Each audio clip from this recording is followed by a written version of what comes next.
today, August 21st, is proving to pretty much be a good day for getting stuff into storage. Oh yeah, you're gonna hear that today too. Or not today, but this trip. Moving shelves and a chair and a box of to go through before we head anywhere else, and when we head anywhere else.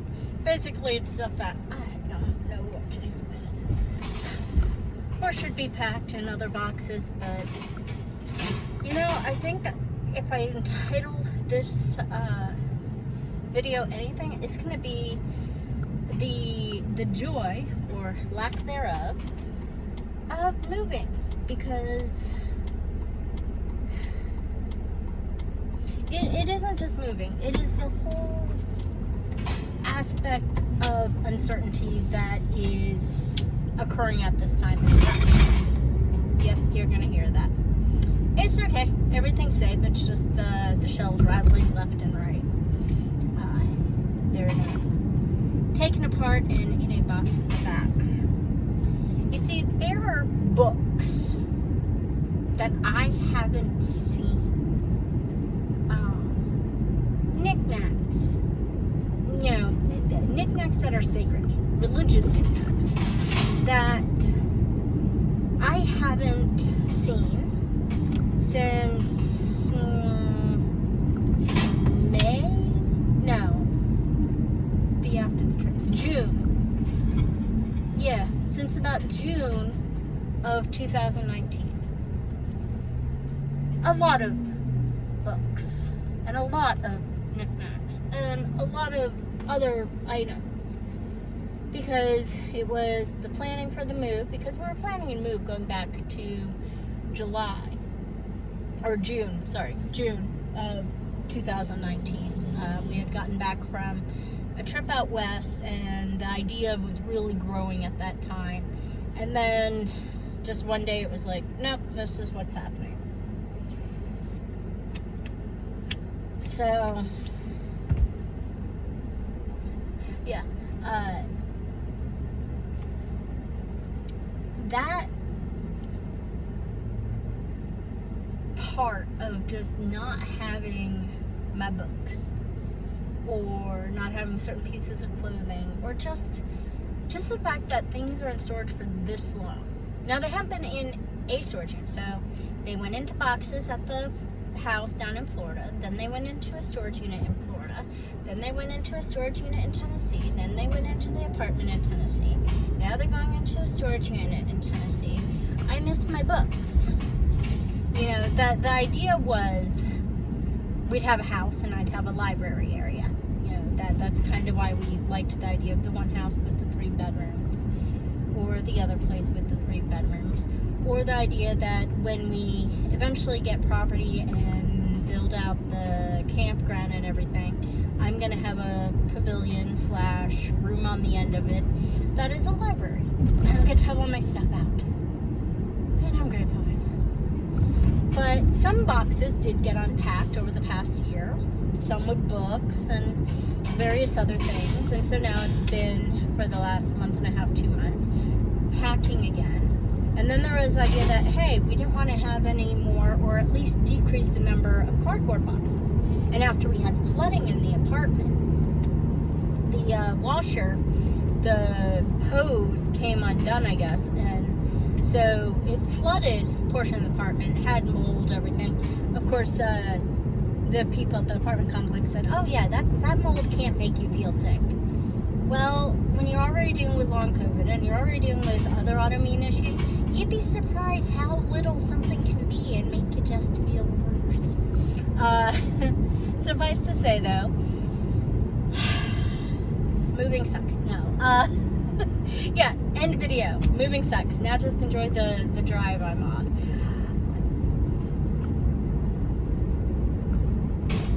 There's been a growing sense the last couple months of, okay, let's get rid of stuff as well. It's like, well, maybe we can do like an apartment sale. You come to the apartment and get stuff. And then it just was like one thing and another thing, and with my whatever this inflammation is, and then my ankle's still hurting, and then preparing for classes, hours preparing, just doesn't cancel. It's like we don't really have the time or the place or the space because there was other packing. So we did decide to go ahead and take pictures of some prints that an old neighbor gave us. And I'm getting those up on eBay.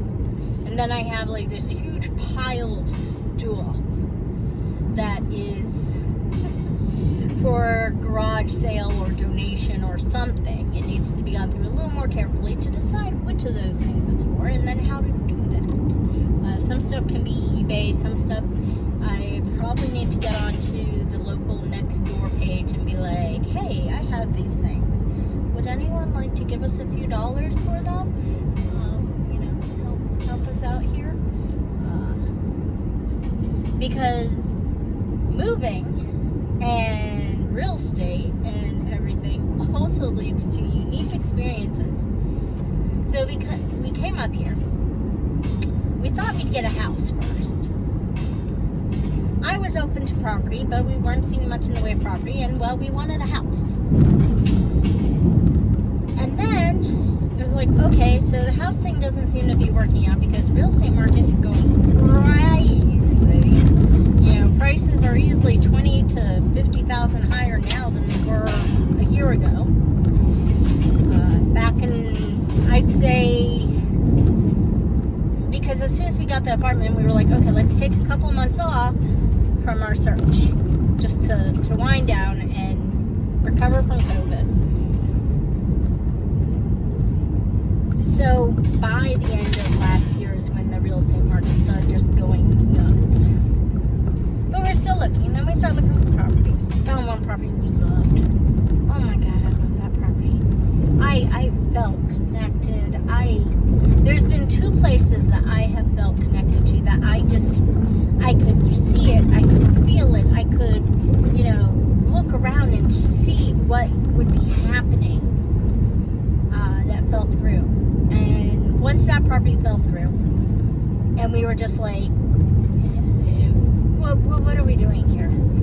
And so looked at whether there were rental properties or anything, and nothing was coming available, and we're 4 months from when we have to move out, but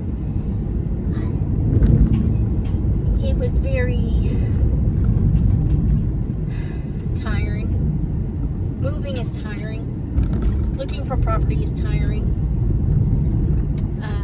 It weighs on you mentally and emotionally, especially when you think things are looking up and then they crash down. So we realized, okay, so we're going to move into a camper. We'll get a Class C. Can tow the Jeep, and try and find Class C for around 80 to 90,000, because we want to make sure there'd still be a warranty on it. Look, maybe even like a 70,000 one. And those things go really quickly, so there weren't many to begin with, and we were denied for a loan of 79,000 or whatever it was going to be.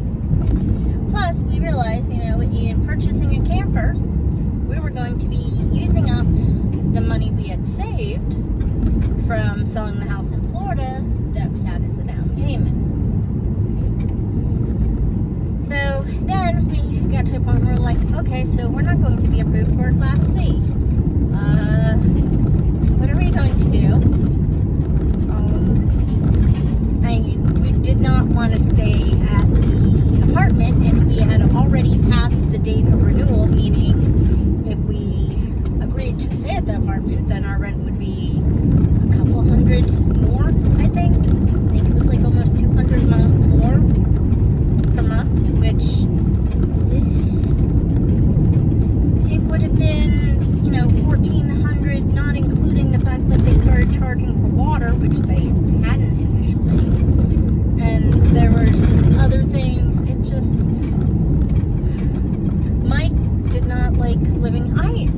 us like living in the apartment. The constant banging and yelling, and poor puppy dog crying. Oh, that poor puppy dog. I felt so bad. I still feel bad for it because every so often, it's a much bigger puppy dog now. It has to be. But I still occasionally hear it whining or crying in the upstairs bathroom. And then the kids jumping, and it just... And then the water, the flooding really did it where it was like, no matter what, we have to get out of here. So called around, and complex is full. Yep. At least anything that is even reasonably priced, meaning no more than what we're currently paying. No more than what we're currently paying. So, okay. Well, what if we got a tow behind? Not a fifth wheel, but a tow behind. So we looked at those, and they're a lot cheaper. It's like, okay. Well, if we get that, we have to get a vehicle to tow it. Because the Jeep Patriot, no strength. And we're not getting rid of the Jeep Patriot because it's really nice to have two vehicles when possible. We'll come back to that. And then on top of it, I have a lifetime 999,999 mile warranty on this vehicle. This vehicle's not going anywhere. So it was like, okay, look at all the vehicles out there. Look at the different trucks. How much are there? What will I be able to drive? Because I cannot drive a Ford 250, 350, any of those, because they had that bump in the hood, and I'm only like 5'3". I'm not going to be able to see over that. And I know that for a fact. I tried driving one once. No thank you. And then we saw a Jeep Gladiator. It's like, wow. Well, this version can tow it. Okay. So we went, and we found... We were hoping to get something that was like 20 to 22 feet long, but we found a 24-foot long hideout. And Keystone Hideout, and we got approved. And there are so many hidden fees in these things. Like they have just a ton of different fees to where no matter what you do, to where you feel like I'm negotiating you down, we're getting a good deal, and at the end you're looking at it and you're like, really? I'm still gonna owe this much? So there went a good portion of our savings. That's like, okay, now let's go get approved for the Jeep before it really hits the credit and we won't get approved. So we went and we got the Jeep. And again, the pricing thing. Like, they tack on so many things. And it's not that anything is hidden, it's there. In both cases, it's there. You know it's there. But because it's not part of that price tag, and you're negotiating that price tag down, by the time you add in all the new and extra things, you're back to that price tag, if not more. And in the case of the Jeep, the Gladiator, my computer died, and in hindsight, we can acknowledge hindsight, should have came back the next day to finish it. Maybe you've gotten a few thousand at least off the price, but it's okay. We needed it. So now the camper, we had to figure out where we were going to be putting it, and part of what allowed us to go ahead and get it when we did was our friends said, hey, yeah, you can come and park on our property, help us with the animals, help us with, landscaping, gardening, and all this stuff, and pay just, a few hundred, and be good. So that deal was struck. So, quote, July 15th. Yeah, July 15th is when we, quote, moved into the camper. Or I should say the camper got moved onto the property. And we paid a half month for the month of July to our rent. And we'll be paying, or we paid paid already for August, and then we'll pay for September and so forth. It's pretty cool. We still have to figure out the water setup and all of those things. So, yeah. The idea is that those videos and discussions will go on our joint YouTube channel, but I don't know. There's a chance I may just put them here. Who knows? Depends on so many different factors. So now, as part of our moving stuff into storage, we're also moving stuff into the camper and figuring out what do we put in the camper, what do we not put in the camper, how much room do we have in the camper, what can we change, add, subtract, or move around in the camper to allow us to have more room or be better organized. So that means watching a whole host of videos on camper hacks, which are kind of cool. And again, packing and repacking and unpacking and moving and oh my goodness. And then, as I'm taking stuff to our storage unit now, it's that whole thing again. I have books I haven't seen since 2019. And heck, to be completely honest, I have some books that I haven't really interacted with since 2012.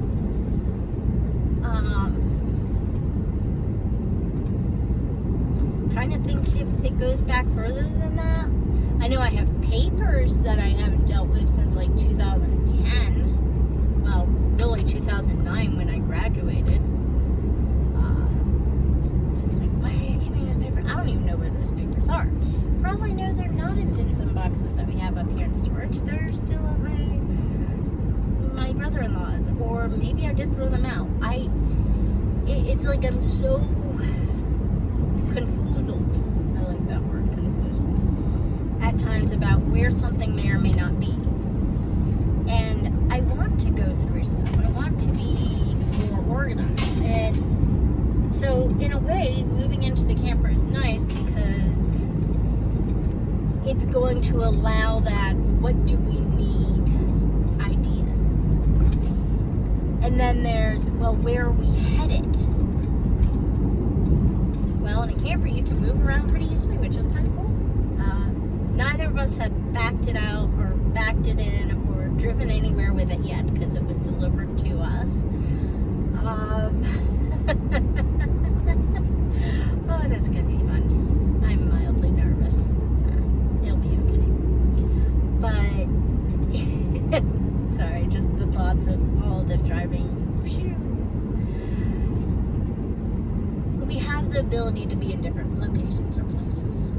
So depending on Mike's job and my job, you know, depending on how things unfold in a whole mess of different ways. Like there are so many variables that I can write things down and I'm like, oh wait, there's this other thing that could make this, that, or something else happen. You want to talk about, well, it's not analysis paralysis, it's merely analysis for how many variables are there? What the hell? I can't even be paralyzed by That's okay, they're just rolling across the back seat. Or back of the back. But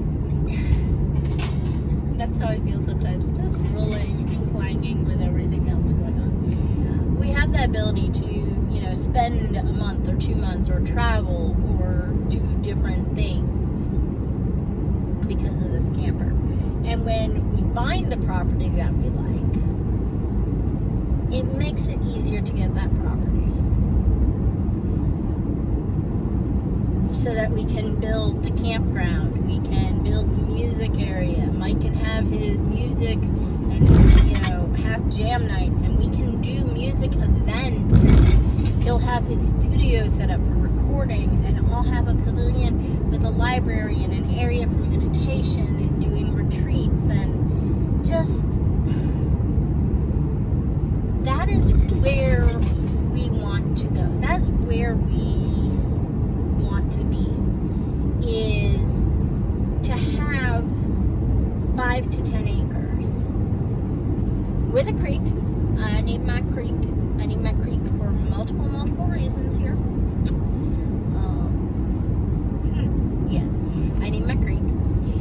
But, 5 to 10 acres, level area, places where we can put in, 4 to 8 RV spots, depending on the lay of the land. Have tent areas, have, camping cabins, not like fancy cabins, but camping cabins.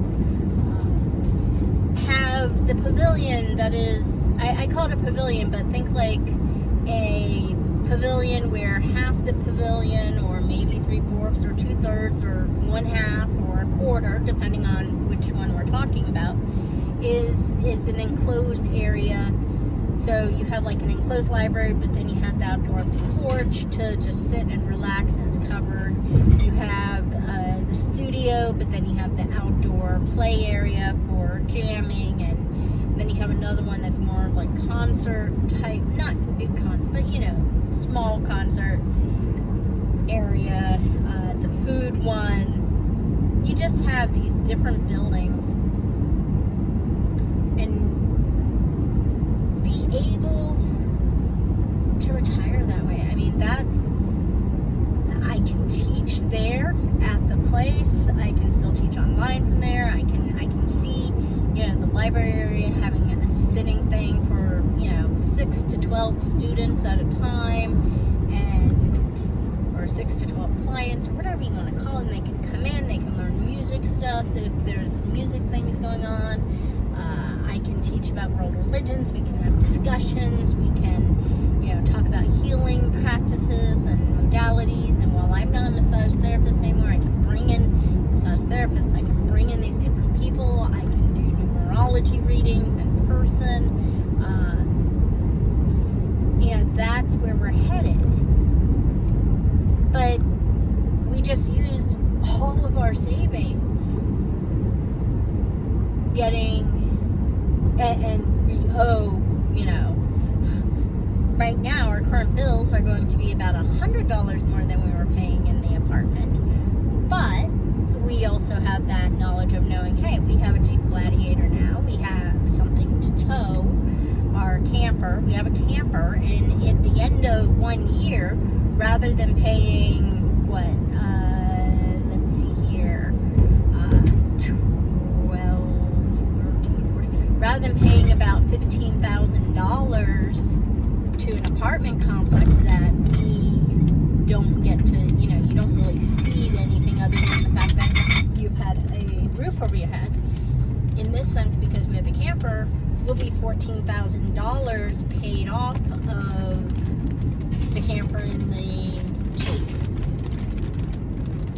And so, well, not quite, it'll be a little bit less, it'll be like $12,000 paid off of the Jeep and the camper. But we've still used up our savings, and so trying to figure out how to buy property is this monumental task, especially as, I've had a couple classes canceled. And in the midst of moving is tiring. You don't know what's going to happen. Literally, we get the camper and the Jeep and we're like, okay, we got this. And then all of a sudden it's like, oh wait, I'm not going to have income. Yeah. It's not fun. And I think about all the stuff that's packed up and in storage, and sort of like, well, how long will it be till I get to really read my books?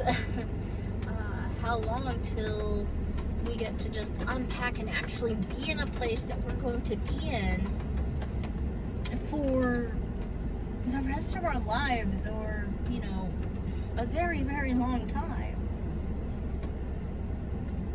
Because even if we're in the camper for, say, 2 years or 3 years, we can't unpack all that stuff in that time.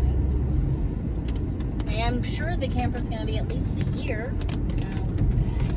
only because we don't have savings now and we have this massive debt.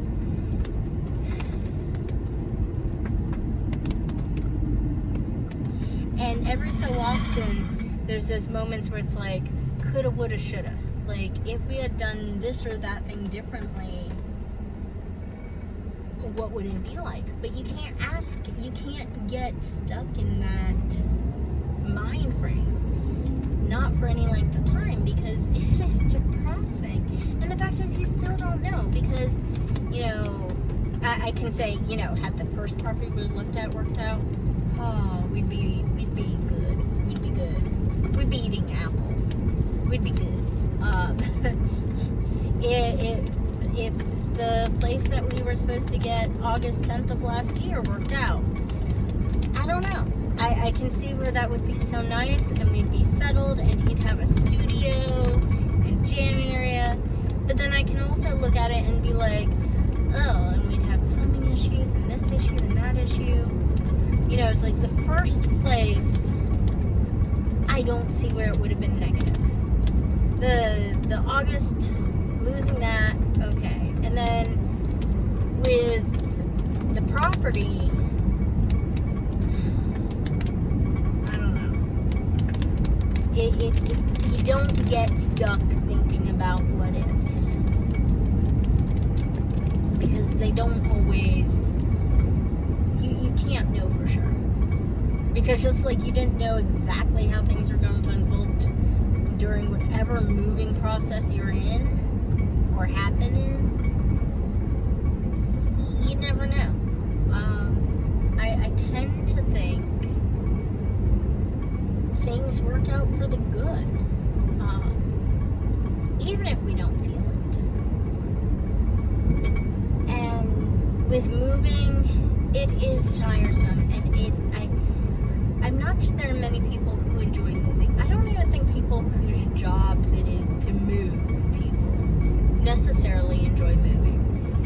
I say that as I think about the movers we hired last year, and we needed them. We needed them for time saving, but because oh yeah, me and my messed up sprained ankle last year. But not much noises that time. Cool. We had to hire movers, and there are one movers. My cousin is a mover, and I know for a fact him and his partner do an amazing job with their moves. Heck, I've offered to pay him. Family is interesting. Even when you offer to pay them for their services, they don't always have the ability to help you. And if you don't pay them for their services, then, you know, it's awkward. I guess. I don't know. Maybe it's just me. Maybe it's just my luck. But moving is living out of, you know, I lived out of my car before, but my stuff was at my mom's or my parents, my mom and dad's, or my stuff was at my dad's, or my stuff was, you know, or I'm sorry, bleh. My stuff was at my mom and dad's, my parents, or it was at my sister's, or it was at a mixture of my sister's and my parents, or, you know, after my mom died, a mixture of my sister's and my dad's. You know, but I think as you get older, for some people, other people, and maybe your entire life, but there's something about being in that state of not, I don't know. It's good to live with less. So I think maybe sometimes as you get older, you want to live with less. I also think sometimes as you get older, you want to have a better sense of stability and not be moving around as much. I don't know, because both of those things could be the same or opposite. But that's life. It doesn't always make sense. It's not always blue or yellow. It's sometimes shades of green, and sometimes it's not blue or red, but, you know, mixtures of red and yellow. It's all the colors.